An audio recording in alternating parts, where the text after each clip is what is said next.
La parole que nous voulons partager ce soir s'intitule Redécouvrir la personne de Jésus-Christ.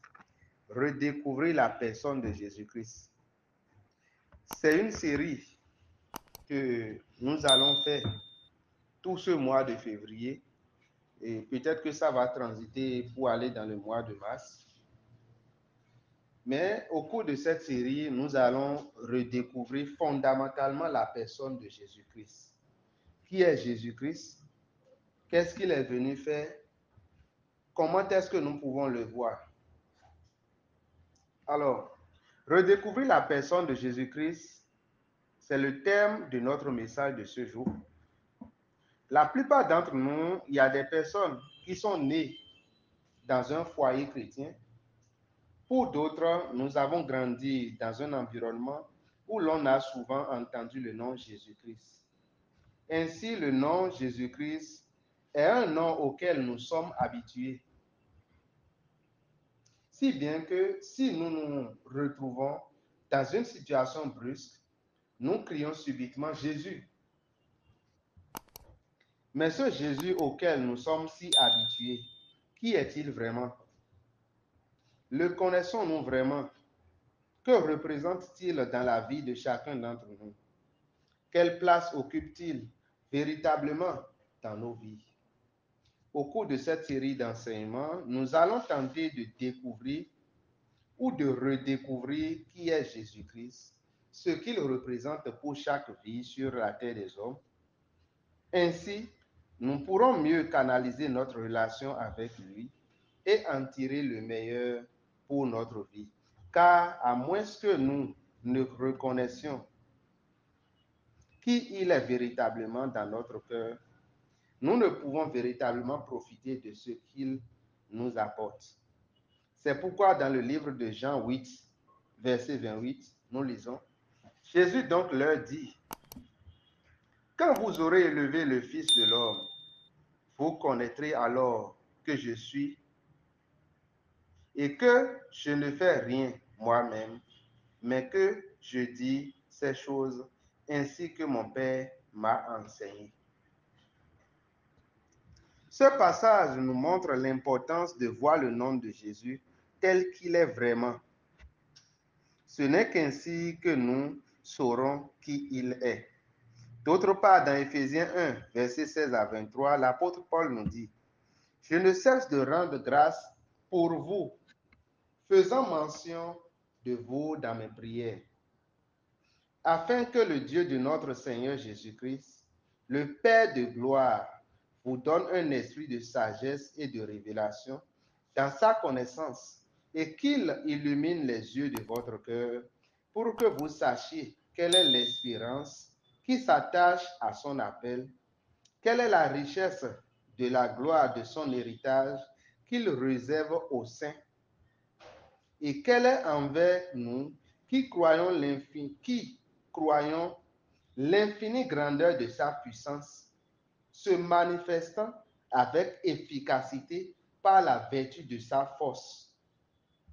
Il l'a déployé en Christ, en le ressuscitant des morts et en le faisant asseoir à sa droite dans les lieux célestes, au-dessus de toute domination, de toute autorité, de toute puissance, de toute dignité, de tout nom qui peut se nommer, non seulement dans le siècle présent, mais encore dans le siècle à venir. Il a tout mis sous ses pieds. Il l'a donné pour chef suprême à l'Église, qui est son corps, la plénitude de celui qui remplit tout en tous. Qui est donc Jésus-Christ? La première chose que nous devons savoir sur ce nom, Jésus-Christ, est que ce nom, Jésus-Christ, est le nom qui est au-dessus de tout nom, de tous les noms.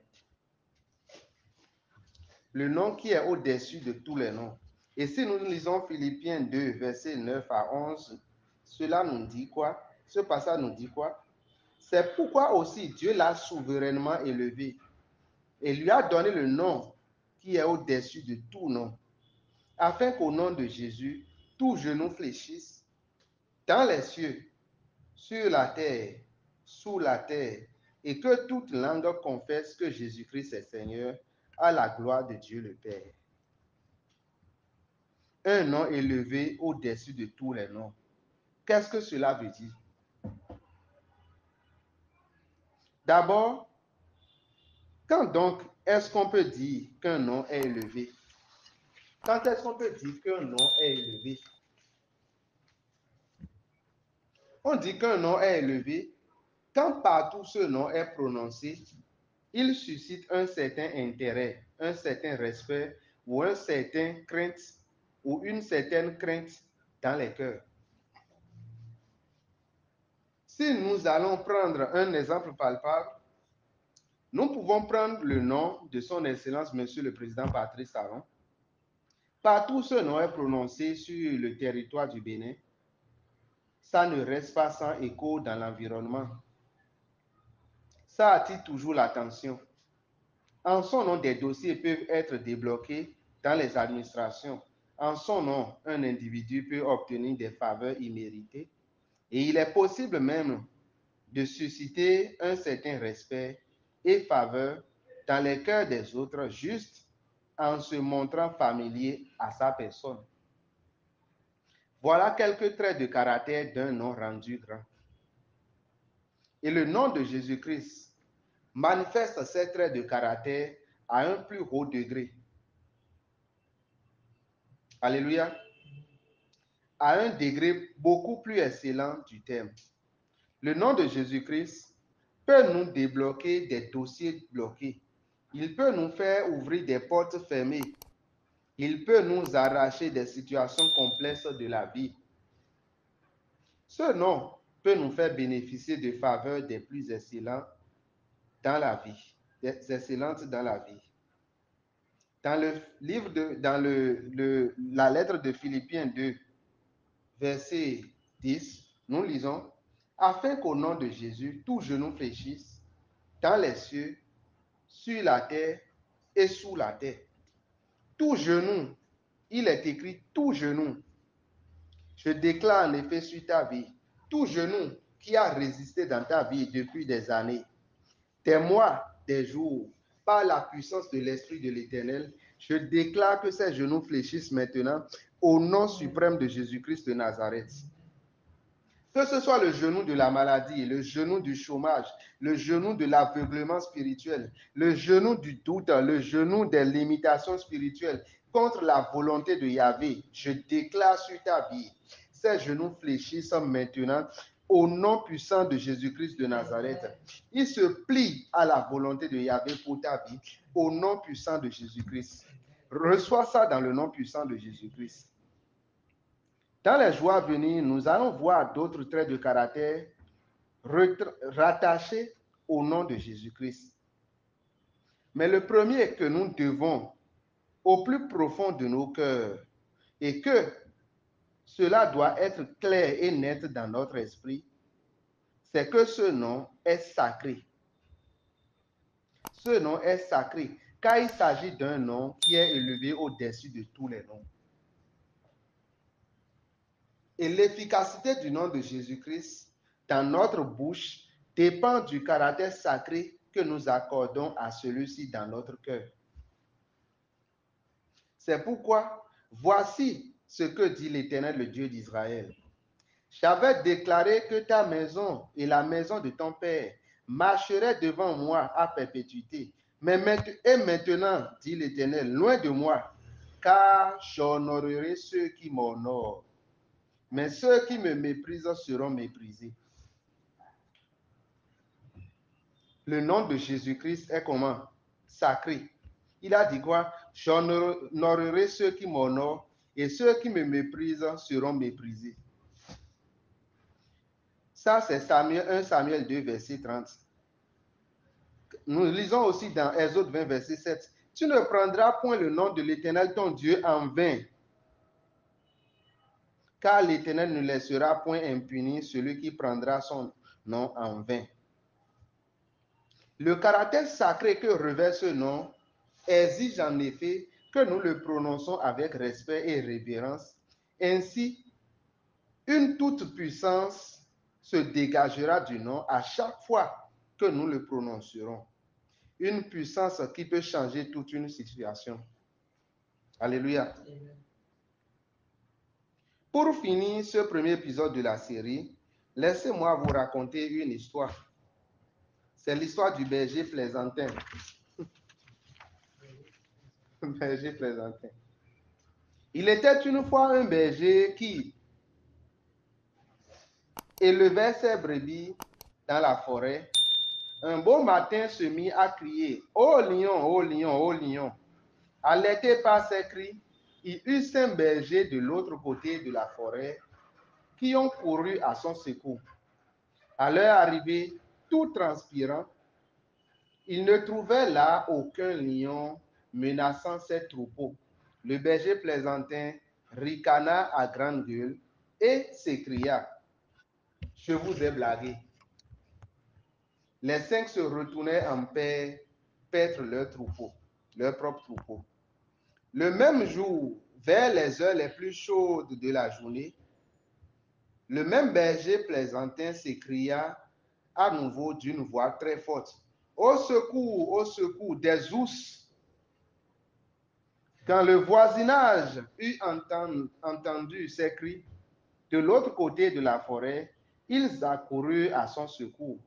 3 bergers au total se présenta, tout en transpirant. « Où sont les ours ?» s'écriait-il. Mais le berger plaisantin, éclatant de rire, leur dit à nouveau, « Ce fut une belle blague. » Les autres se retournaient en paix et ne dirent rien. Vers le soir, au milieu de la nuit, au moment où la nuit était le plus noire, un grand cri se fait entendre du milieu de la forêt. « Des loups, au secours, des loups! Aidez-moi à sauver mon troupeau. Des loups! » Aucun berger ne s'est présenté à son secours, car, disait-il, c'est notre voisin de l'Ouest.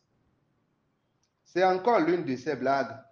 Personne ne s'est présenté pour le secourir, sauf que cette fois-ci, il y avait réellement une meute de loups assoiffés de sang qui entraient dans son troupeau, déchiraient à satiété ses troupeaux jusqu'au dernier et émenant des carcasses. Le berger plaisantin perdit en effet tout son troupeau en une nuit à cause de ces blagues.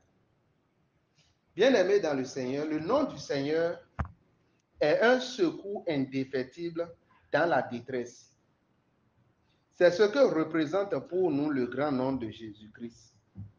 Et quand nous prenons l'habitude de le prononcer en vain, négligeant le côté sacré du nom, ce nom devient dans notre bouche comme tout autre nom et ne produit plus efficacement le secours qu'il devrait produire pour nous. Ainsi parle l'Éternel qui fait ces choses, l'Éternel qui les conçoit et les exécute, lui dont le nom est éternel. Invoque-moi et je te répondrai. Je t'annoncerai de grandes choses, des choses cachées que tu ne connais pas. Jérémie 33, versets 2 à 3. Prenons en effet conscience de tout le caractère sacré rattaché au nom du Tout-Puissant Jésus-Christ, pour jouir de toute la grâce rattachée à celle-ci.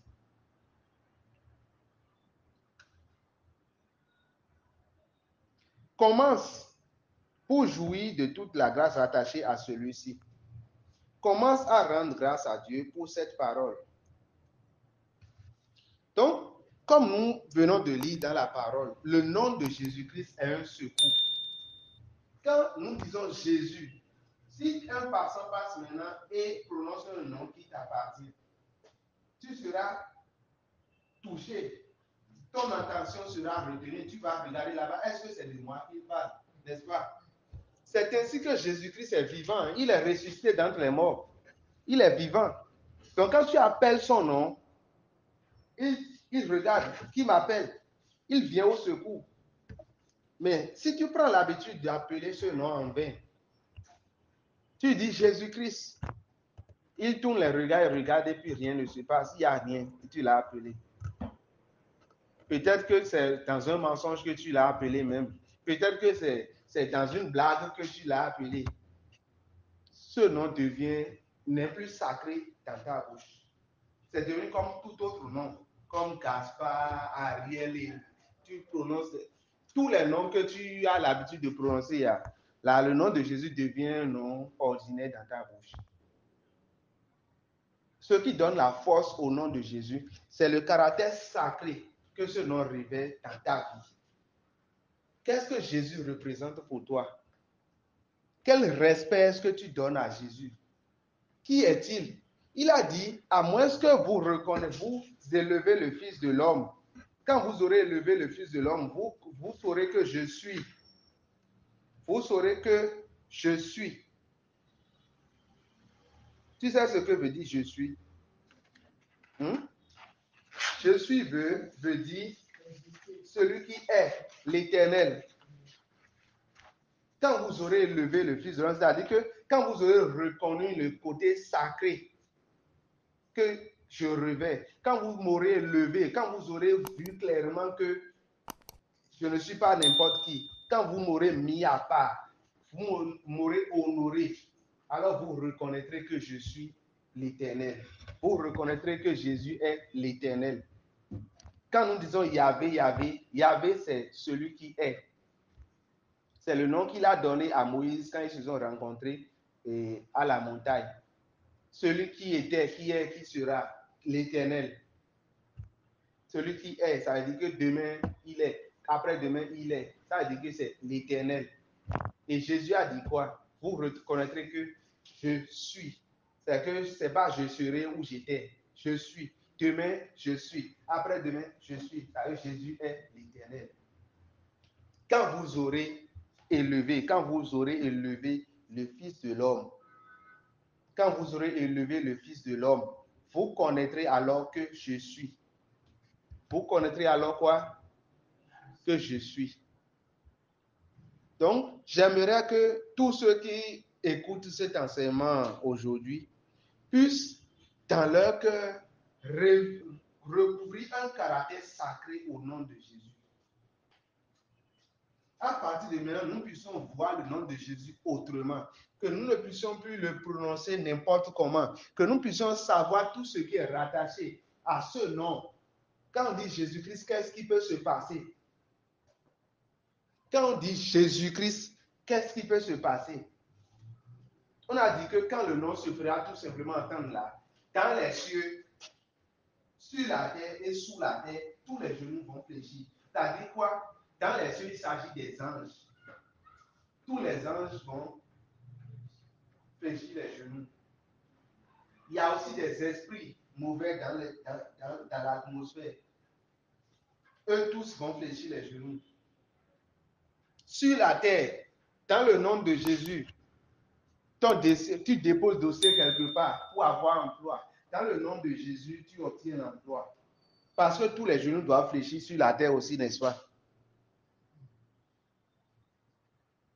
Tu as un projet qui dandine, qui ne marche pas. Dans le nom de Jésus, les blocages vont fléchir les genoux. Toutes les montagnes qui se dressent contre ton projet pour que ça ne marche pas, ils vont fléchir les genoux. Si tu vois ce côté sacré, ce nom va devenir valide dans ta bouche. Et quand ça devient valide dans ta bouche, il n'y a plus rien qui puisse t'arrêter. Tout obstacle qui va se lever, il suffit que tu brandisses le nom de Jésus et ils vont fléchir les genoux. Mais si toi-même, tu n'as pas reconnu que le nom de Jésus a une telle autorité, eh bien, quand l'obstacle va résister un peu, tu vas abandonner parce que bon, toi-même, en toi, tu n'étais pas convaincu que Jésus-Christ pouvait déplacer cette montagne. C'est pourquoi il est important de voir le côté sacré du nom de Jésus-Christ. Alléluia. Il est très important de voir le côté sacré du nom de Jésus et d'élever son nom tel qu'il est. Et de cette façon, quel que soit le problème qui va s'opposer à nous, quels que soient les obstacles quelles que soient les difficultés, quels que soient les esprits, les démons, quelle que soit la sorcellerie, quelles que soient les forces occultes qui s'opposent à nous, qui veulent écouter notre vie, et nous précipiter à la mort avant notre temps. Quelles que soient les forces qui se lèvent contre nous pour nous empêcher de réaliser notre destinée, de nous empêcher de prospérer dans les affaires, de prospérer dans notre travail, de prospérer dans notre vie, dans le ministère, de prospérer dans notre connaissance de Dieu, de prospérer dans notre connaissance de Dieu. Quel que soit ce qui se lève contre nous pour nous empêcher d'accomplir pleinement notre destinée, au nom puissant de Jésus-Christ, leurs genoux pourront fléchir. Parce que quoi? Nous reconnaissons le côté sacré du nom de Jésus. Et nous l'élevons. Quand vous aurez élevé le Fils de l'homme, vous saurez, vous connaîtrez alors que je suis. Vous connaîtrez alors que je suis. Donc, vous allez voir que souvent ici, moi, j'ai l'habitude de prier Dieu en disant, ah, Yahvé Sabaoth, Yahvé. C'est toujours je suis, c'est Jésus. C'est l'Éternel. Yahvé, c'est l'Éternel. Yahvé, c'est l'Éternel. Le nom qu'il a donné à Moïse, il a dit, ce sera mon nom éternellement. Je suis le Dieu d'Abraham, d'Isaac et de Jacob. Et il dit, vous connaîtrez que je suis. Donc, voilà le degré de capacité qu'a le nom de Jésus-Christ. Dans cette série où nous allons redécouvrir davantage le nom de Jésus, nous allons redécouvrir davantage Jésus. Pour cette première partie, nous avons commencé par voir le côté sacré du nom de Jésus, comment nous devons utiliser le nom du Seigneur. Quels que soient les obstacles, l'adversité qui se présente, il suffit que nous prononcions le nom Jésus-Christ. Quand nous disons Jésus-Christ, la Bible dit que en son nom, tout genou fléchit dans les cieux, sur la terre, sur la terre et sous la terre. Où se situe la force qui combat ta vie? La force qui t'empêche de prospérer là, où est-ce que cette force se situe? Est-ce que c'est sous la terre dans les eaux? Est-ce que c'est sous la terre dans les enfers? Est-ce que c'est sur la terre? Est-ce que c'est quelqu'un de haut gradé? Est-ce que c'est un ministre? Est-ce que c'est un député? Est-ce que c'est un président? Est-ce que c'est un PDG? Est-ce que c'est quoi? Quelqu'un qui a un peu d'argent dans ta famille, qui est l'obstacle à ta vie? Est-ce que c'est un apôtre? Est-ce que c'est un prophète? Est-ce que c'est un serviteur de Dieu? Parce que là, ça concerne maintenant les lieux élevés. Au nom de Jésus-Christ de Nazareth, tout genou fléchit et tout langue confesse que Jésus-Christ est Seigneur. Dans les jours à venir, nous allons davantage découvrir, nous allons davantage cerner les vérités sur le nom de Jésus et que les bénédictions soient. Nous allons faire quelques prières. Lève-toi, levons-nous. Nous allons commencer par rendre grâce à l'Éternel. Commençons par rendre grâce à l'Éternel. Dis merci Seigneur, merci, merci Seigneur. Merci Seigneur pour cette parole que tu as partagée. Nous avons vu Seigneur au cours de cette parole le côté sacré du nom de Jésus. Nous avons vu comment le nom est élevé au-dessus de tout nom et au-dessus de toute principauté, de toute domination, de toute force. Nous avons vu comment le nom de Jésus peut déverrouiller, débloquer les situations dans notre vie. Nous avons vu comment le nom de Jésus est un secours indéfectible pour nous. Père, nous te rendons grâce pour cette révélation. Nous te rendons grâce, oh Papa Yahvé. Tu es sur le point de faire quelque chose, de nous amener à un autre niveau. Alors tu es en train de rediriger notre cœur. Tu es en train de repositionner notre connaissance de ce nom. De ce nom qui va nous amener à connaître, à accomplir notre destinée. De ce nom qui va nous amener de la souveraineté de sa domination et nous amener à percer et à réussir notre vie. Nous bénissons ton Saint-Nom, Yahvé Sabaoth. Nous bénissons ton Saint-Nom, ô Seigneur. Nous bénissons ton Saint-Nom, Seigneur Jésus. Nous bénissons ton Saint-Nom, ô Éternel des armées. Gloire à ton nom, Saint des Saints. Gloire à ton nom, Elohim. Gloire à ton nom, Adonai. Au nom suprême de Jésus-Christ, nous avons prié. Nous allons prier maintenant. Tu vas dire, Seigneur, pardon pour toutes les fois où j'ai prononcé ton nom en vain. Par conséquent, bafouer l'aspect sacré de ce grand nom. Pardon, Seigneur. Au nom de Jésus, nous sommes en prière. Prions, prions, prions. Père Céleste, Père éternel des armées, nous prions, ô Seigneur. Nous évoquons le sang de Jésus-Christ. Nous prions, ô Père Céleste, Père éternel des armées, et nous demandons pardon. Toutes les fois où nous avons désacralisé le nom de Jésus, toutes les fois où nous avons omis le côté sacré de ce nom qui porte secours, ô éternel des armées. Père Tout-Puissant, nous demandons pardon, ô Père, afin que le nom de Jésus puisse revêtir toute l'autorité qui lui est conférée dans notre bouche, ô éternel des armées. Pardon, ô éternel des armées, pour toutes les fois où nous avons bâclé l'autorité de Jésus-Christ. Nous avons bâclé l'autorité de ce nom. Nous avons bâclé le secours qu'il y a dans ce nom. Toutes les fois où nous avons négligé, ô Seigneur éternel des armées, tu es notre secours. Nous demandons pardon maintenant, ô Seigneur, au nom suprême de Jésus-Christ de Nazareth. Amen. Je déclare dès à présent nos péchés vis-à-vis du nom de Jésus-Christ effacés au nom suprême de Jésus-Christ de Nazareth. C'est effacé au nom puissant de Jésus-Christ.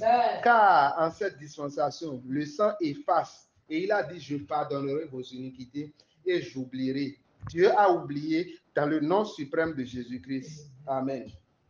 Nous allons prier.